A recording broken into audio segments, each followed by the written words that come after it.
All right, so welcome once again to the new joiners. This is our weekly Power Hour hosted by Women Back to Work. My name is Lyubomira Stimenova. I'm the program director for Women Back to Work, and the original host of the weekly sessions is Shabana Yasmin. I'm very excited because today we have a special guest speaker. Her name is Ishy. So She is, by her professional title, a global procurement lead at Cisco. But outside of work, she is a fitness warrior, very exceptionally inspiring person who doesn't give up. And she's going to be using this time during the Power Hour to share with you what motivates herself, how she keeps going, how she applies some of her tools to maintain mental and well-being. I'm super excited to welcome Ishy. Welcome. I would like to let you introduce yourself a bit. Tell us a bit more about you. We're very happy to have you today. Thank you. Thank you for inviting me. I'm really excited to be here today also. So how I can explain myself. So basically, I would say in a couple of words is I'm 4'9", super girl, I would say, I would call myself. I am a seasoned procurement and financial professional in my professional career, but I'm also a very driven and motivated person in general. As you said, I'm a person that has a can-do attitude. I don't give up. You know, if I believe in doing something good for myself in sort of personal growth, as well as challenging myself, I think it's really important for me. I do this and do this every day. And also I try and bring my best self to work, as well as bring my best self, how I show up in the world as well. And, you know, I'm very driven in terms of putting myself out there. You know, I believe in getting uncomfortable. And then when you become comfortable, then you push yourself a little bit more. So I think it's really important as part of your personal development as well. But I'm really excited to be here today to share some of my, journey with you all, and hope you can learn from this, but also, be able to share the best tips that I use for myself to keep myself grounded, on a daily basis as well. Thank you for sharing this. For the people who meet you today for the first time, they actually don't know that you have been at Cisco for over a decade, I would say almost 2 decades. Yeah. And I'm curious to learn more about what brought you to Cisco. Yeah, sure. So I would say my journey in Cisco is in 2 stages. I started off my career at Cisco in London. So in the UK, an opportunity came up based on my finance background. A finance opportunity came up to work in a global industry that I hadn't worked in before. And I was curious and interested to know how someone like me would be able to, create a benefit and add value to this role and to the company. So I was pretty excited. And so that took me on the journey of Cisco. And it was pretty amazing how it opened up a new world for me in terms of working for an international company. I hadn't worked for an international company in my prior career. And also it then brought me on to the second stage of my career, which was moving to the US. So there was Cisco UK and Cisco US. So it was kind of broken into 2 stages, which it does feel like a couple of decades, but it's been an amazing journey where Cisco has taken me, and taking that leap of faith for them to help me on the journey of moving from the UK to the US as well. So that is something that a company such as great as Cisco enabled for that to happen for me. Thank you for this insight. So for the new joiners, probably you're not familiar, but Cisco is a huge supporter of women back to work. They have done few returnership cohorts with us. So they have been a great champion for our mission. And I would like to ask you, Ishy, what were the reasons to stay during those years? Why should those who return consider Cisco as a future employer? So Cisco, for me, my perspective is, they are, let's say, a family. They welcomed me as a family when I first joined, which I found unique. I didn't find that in any other company that I'd worked for prior. So it's a culture of inclusiveness and diversity as well. And especially when I moved to the US, they did open up their arms to me, because I didn't have my family when I moved over here to the US. And Cisco is generally seen as a family. They make you feel welcome and inclusive. Also, there's flexibility of work from anywhere, and I think that's amazing, especially in this day and age. And people are working remotely or hybrid, and Cisco enables that to happen. And it helps you to create the work-life balance, and that is really what is attractive as well for people that work at Cisco. Also, you get to work with most of the amazing talented people in the industry and learn, and also be able to put yourself out there and be creative and give yourself that opportunity to grow as well. So for me, it's been an absolute journey, and Cisco to be part of my life journey for the couple of decades has actually been pretty amazing. I feel very fortunate to be part of the company.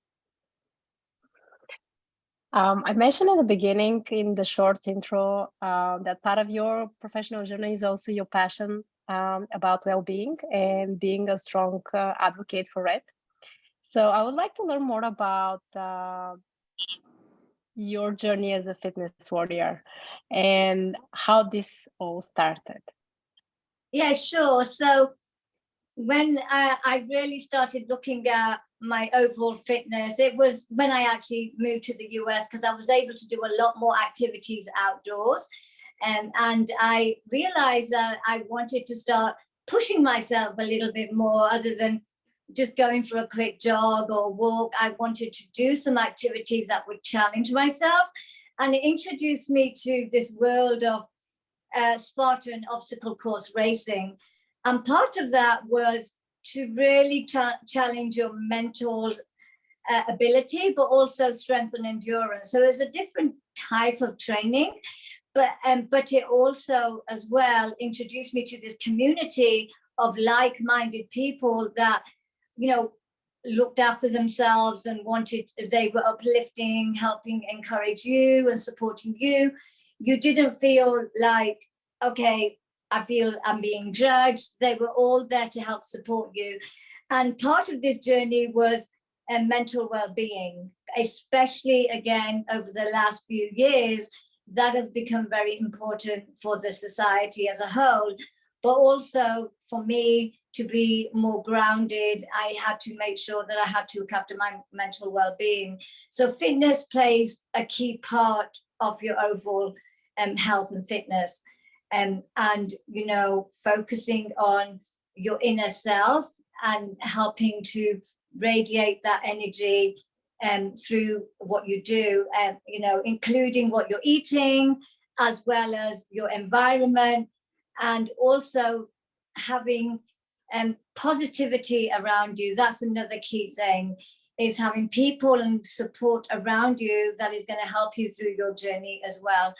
And so that has helped me enormously. And I am very passionate about mental well-being and fitness, especially because it is more prevalent now out in the wider, let's say, community. And the more we can put a message out there, I believe it can help others as well. I love that, focusing on yourself and radiating that energy. So this is exactly why we're dedicating this week's session for intentionally focusing on mental and health well-being. We're heading to the holidays, and there is so many viruses spreading around. There is so much stress of just doing a reflection of the whole year, the many applications of resumes that you all returners have been applying and sending over, and probably a rejection that you also received. So we would like to really ask you to pause in the next weeks, have that reflection, assessment, where you are mentally in terms of your health, what you're doing for yourself. Spend the time so that you can recharge yourself and be ready for the next year. This is why Ishy today is here to kind of share her journey, how she is utilizing her strategies, training for those competitions as fitness warrior, and how she also incorporate them in her work environment, but also when she's mentoring other women in Cisco.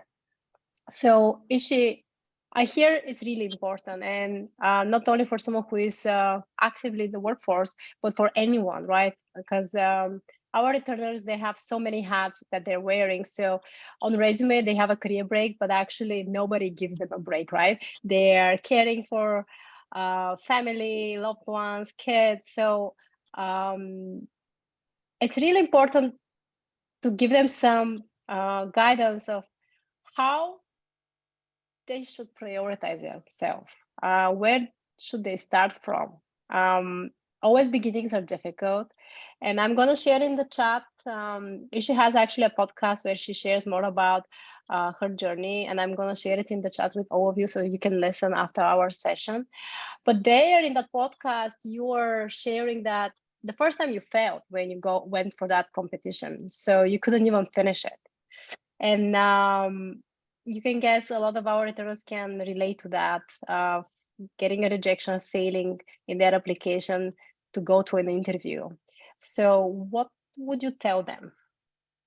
How to cope with that? Yeah, and so thank you for the question. So what I believe is, it's okay. It's okay to fail. It's okay that, okay, this didn't work for me today. I mean, I have this a lot every time I train. I always fall. I mean, me being 4'9", tackling obstacles that are 6 foot high, it's been an enormous challenge for me. And I don't get these obstacles most of the time. I ask for help. So my advice would be, give yourself some grace. It's okay. Take a step back, take a deep breath. And also what I do is I journal. I journal my thoughts. If I'm feeling down, I'm going to write a few notes and then put it away and look at it later. But it's getting your thoughts on a paper. And I think that helps, because you can always look at that later and go, okay, I felt like that. Do I feel like that today? I think the other thing that's helped me as well is giving time out, kind of saying, okay, taking deep breaths, either meditating or doing yoga or even just going for a walk, but create that space for yourself. Because as you said, there's lots of things going on around you. You have to care for elderly parents or your children. And it's trying to find that balance, but creating that little space for yourself is going to make the world of difference. Also, that has helped me is making little changes, is like, especially over the last 7 months, I've gone through a health wellness journey, and I really focused on my own inner peace, and also releasing all the stress around me. And I firmly believe that you cannot control anything outside around you. It's learning to change and control within yourself. So taking those little steps is, okay, I'm going to try something different today, and write it down and see how you feel. And maybe you might want to change something else tomorrow, or try something else tomorrow. But I believe a lot of these things that you start to adapt is going to help build that better version of yourself. It is really important to kind of put yourself first. If you can, give yourself a little bit of time in the morning or in the evening when everyone's gone to bed, but it will create that little bit of positive energy. And I think that has helped me enormously, and being able to share that with others. Thank you. I'm going to repeat actually all these steps, because for the returners and also for myself. So keeping a diary, taking it small steps, start with something small, dedicate small time, but start progressing towards, intentionally giving yourself a break. You were mentioning something regarding, oh, I was just trying to list all of them in my mind. Help me out here, Ishy. So you were, there was something so good when you were mentioning, I'm sorry, I think because one I of was the things trying that to remember it. I'm impressed with what she said. She mentioned that we cannot change things outside, so we can look inwards. And I think Exactly. that's the whole point of making that change in the perspective. So everything changes in that instant. That can I change things Thank you. outside of me? No. So let me go inward. Thank you, Shabana. That's exactly what I wanted to repeat. So we cannot control what's going on around us, but we can control how we react to it. That's what I wanted to say. And I think this is very powerful because that can be applied personal life, professional life, your job search, interviews, the feedbacks from the interviews, whether you move forward, whether you get the offer. So this is something that's kind of also something I try to repeat myself as well. But having it as part of all the process that you just listed as steps, Ishy, I think makes it even more powerful. So thank you for sharing that. And can you also share, I mentioned earlier, you are also mentoring internally at Cisco other women, and you're kind of applying those steps of how they overcome some professional challenges. I would love to hear a bit more about that. Yeah, sure. And I think it's been really helpful for me to be able to provide guidance and mentoring for my, let's say, early in career, or people who have just joined the company and I've been able to shadow me. I think that's really helped them. And what I've been doing is applying this kind of logic that I use when I'm training. Is I'm trying something for the first time when I'm training. It's like, okay, I've not tried this obstacle before. I've not picked up this heavy weight before. How am I going to apply this? How am I going to set myself these little goals? And I think it's good always to start small. I think I mentioned about making small changes. So it's setting myself these goals is by the end of the day or by the end of the week, I'm going to do this. And what are those steps I'm going to take to do that? And also, how am I going to be able to apply what I know, my experience that I already have to make this happen? And so I start to build this kind of like this logic in my head that I'm going to do this by the end of the week. I'm going to conquer this obstacle, and I'm going to train really hard each day. And if I fall, that's okay. It's okay to fall and hurt your knee or lick your wounds, but stand up, rise up, and be able to say, I'm going to do this again tomorrow. And this will help kind of build your confidence as well. So what I usually do is I share when I'm mentoring is seek guidance, be okay to ask for help. I don't think it's a sign of weakness. In fact, I think it's a sign of strength, being open and transparent. And people always reach out and say, yes, I'm willing to help support you. I think this is the great thing about, especially working at Cisco, is you can learn from a lot of people. They're always open to helping. And you learn as well through shadowing and being able to say, look, this is how I do. How would you approach it? Give them the opportunity to share their thoughts and ideas. And that will help them to grow as well. So that has helped me, and it's helped the people that I mentor. And for me, it's been really kind of like, let's say, heartwarming to see how they grow and develop. I think, to see them develop and, inspire to that just warms my heart completely. Ask for help. And I'm repeating this because I'm a believer that we cannot do it all. Yeah. We rely on a support system, mentors, inspirational role models, and it takes a village. It takes a village, a returner to restart their career, but also it takes a village to maintain your career and balance with your family. And it's okay to ask for help, to admit that you cannot do it all. And I feel like, especially now, just leading up to the holidays, I want all of you to be okay that you couldn't finish all that you wanted this year, and that you can ask for some extra help so that you can focus on maybe doing a class or a certificate or refreshing some skills or even updating your resume during the holidays or next month when you're back from the holidays. Ask for that extra help because that's the only way you can really focus and dedicate 100% time. If you're put in different directions, you're not going to have the 100% investment of energy and dedication on one task. Ishy, I wanted to ask you, in your podcast, you're talking about also building personal brand.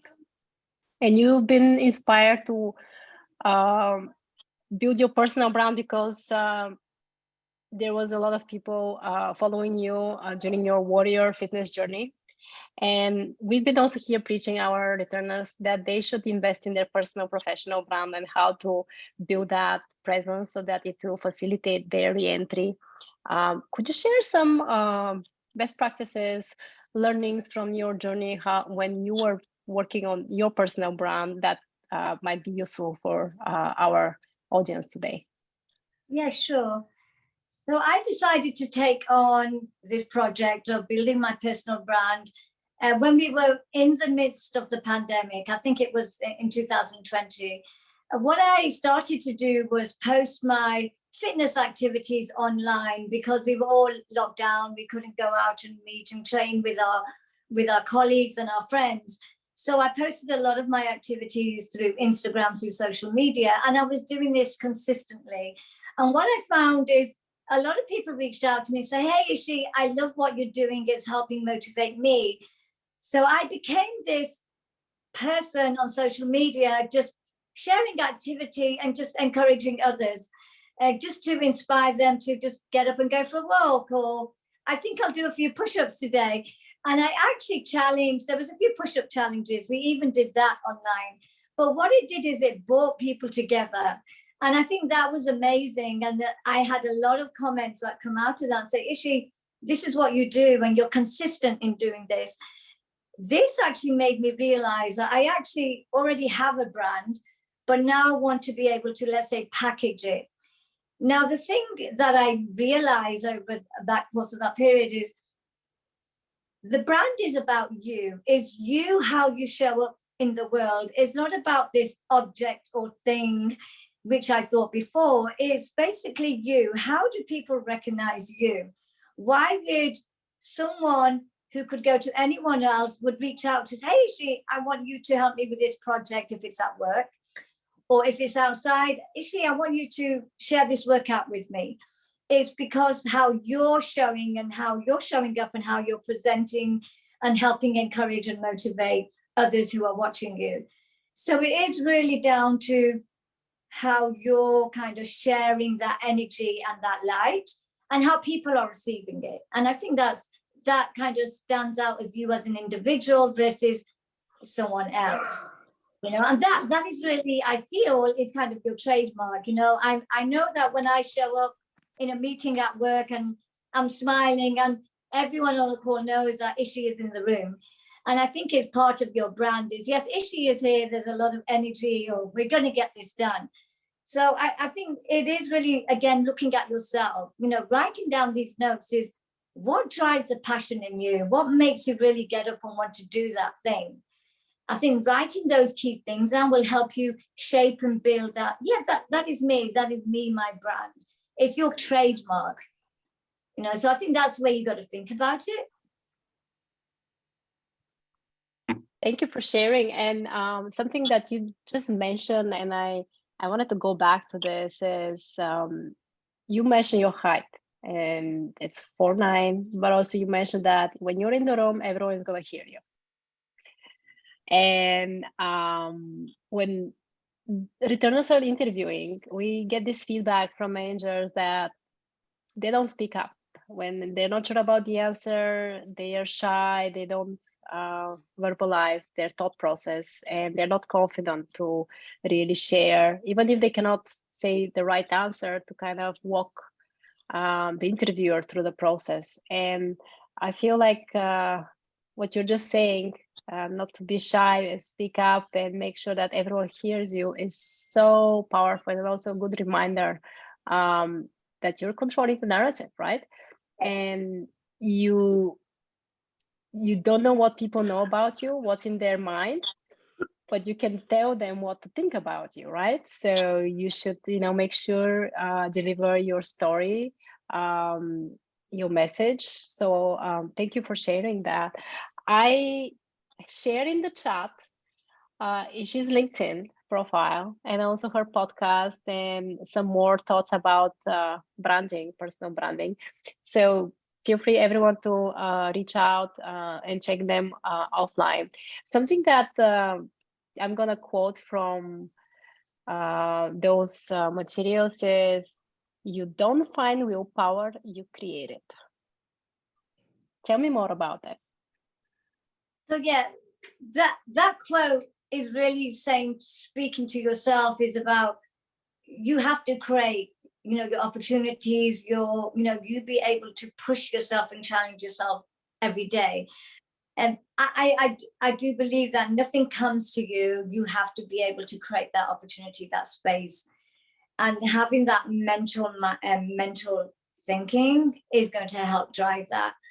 So that is what I have always done. I believe in my career and in my personal growth, is creating that opportunity, creating that space of, how am I going to do this activity? How am I going to do this obstacle? How am I going to go and do that race that I did? And how am I going to really make an impact in the room? And I think you have to be the ownership, or the control of those actions, because no one's going to do it for you. So